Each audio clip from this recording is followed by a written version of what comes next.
Hi, I'm the Space Quest historian, and yep, the full version of Space Venture is now a real thing as of December 23rd, 2025. After spending 8 months in early access and over a decade in development hell before that, the full release finally dropped just in time for Christmas. I'm not going to do a full story recap because I already did that in this video back in 2022 when a severely buggy but still very promising version was released to Kickstarter backers, so if you want the whole thing spoiled for you, that's the video for you. But with the full release, the team has addressed many of the problems and concerns that players of prior versions have had, and if you'll indulge me, I'd like to just run down a few of those. The biggest change is the one everyone's been yelling and screaming about ever since the first release of the game to Kickstarter backers 3 years ago, and which persisted all the way up through its life in early access: the save game system. Now, in a normal adventure game, a save load system functions like an instant fallback, like a moment frozen in time. If you save your game somewhere and then reload it later on, you would expect to be put right back at the exact spot where you saved. But in previous versions of Space Venture, saving your game just basically meant you were leaving a bookmark at the start of whatever scene you were in. You couldn't restore a game and expect to be right where you left off. You would invariably lose a little bit of progress every time you restored a game because the scene you saved your game in would essentially start over from the moment when you entered the screen, not at the precise moment when you saved your game, which was a bit unconventional and honestly a bit annoying.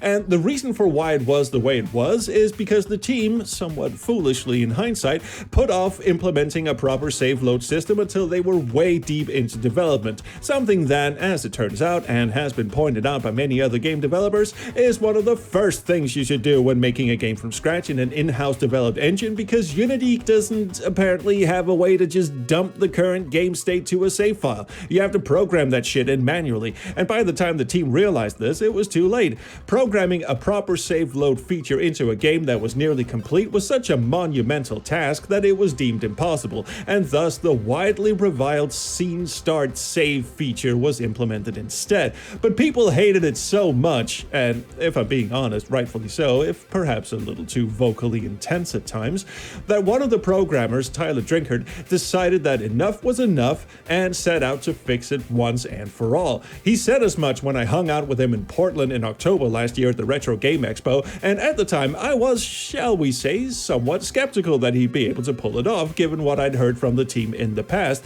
In fact, I may have said something along the lines of, yeah, good luck with that. But lo and behold, 2 months later, here we are.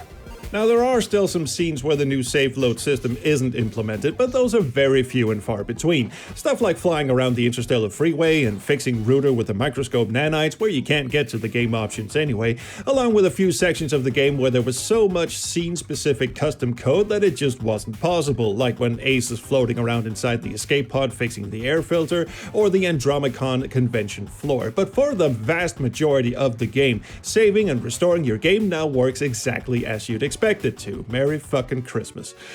Steam achievements have also been added. Now, personally, I've never understood the appeal of Steam achievements. To me, it just feels like injecting a competitive element into something that should be a friendly, shared experience. That whole, duh, look, I have more achievements than you bullshit, just because you went out of your way to do something absurd, usually of an extremely repetitive or outlandish nature, just baffles me, to be honest. But some people really like them, and that's fine, and this is just my opinion, which you are free to disagree with or disregard entirely. The point is, now you can do stuff in Space Venture that earns you these pointless medals. Have at it. There's also been a few graphical updates and more voice lines from the absolutely A-tier voice actors like Maurice LaMarche and Rob Paulson of Pinky and the Brain fame, as well as, of course, a slew of bug fixes and other quality of life improvements. What else? Well, you don't really need me to tell you, honestly. It's all in the update post on the Steam page, so have a read of that if you want. These were just the ones I felt like highlighting because they address some points of contention that players have levied at the game while it was in early access, and I must once again commend the team for continuing to update the game and make it as good as they can, even after toiling away at this thing for over a decade. Yes, it has taken a simply ungodly amount of time to get this far, but my sympathies really lie with the dev team. If it was me, I honestly would have cut my losses ages ago, just taken the L and tossed this thing in the bin. But they didn't, and I think they deserve respect for that. Again, that's just my opinion, and I'll be the first to admit I'm biased as all hell, but come on, would you expect anything else from a dude who basically built his entire online persona around the works of these two guys? Ah well. Finally, it's worth noting that the team are still at work on the game, updating it and fixing bugs as they're discovered, so it's not like they've just released it into the wild and washed their hands of the entire affair.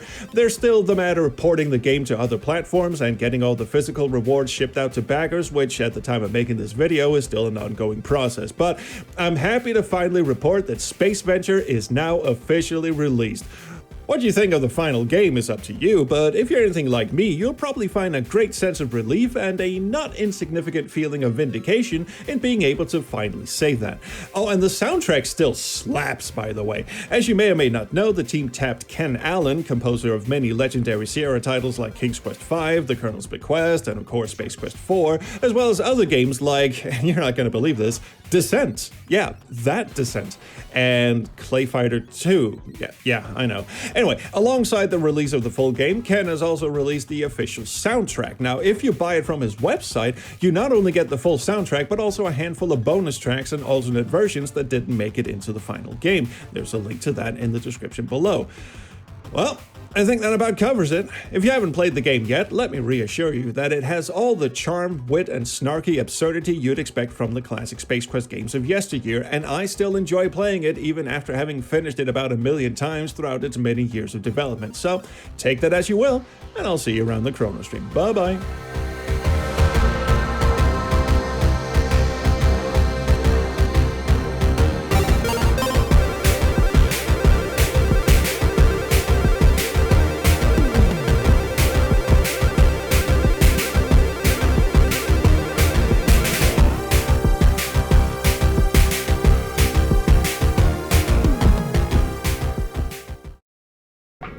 Yes, green.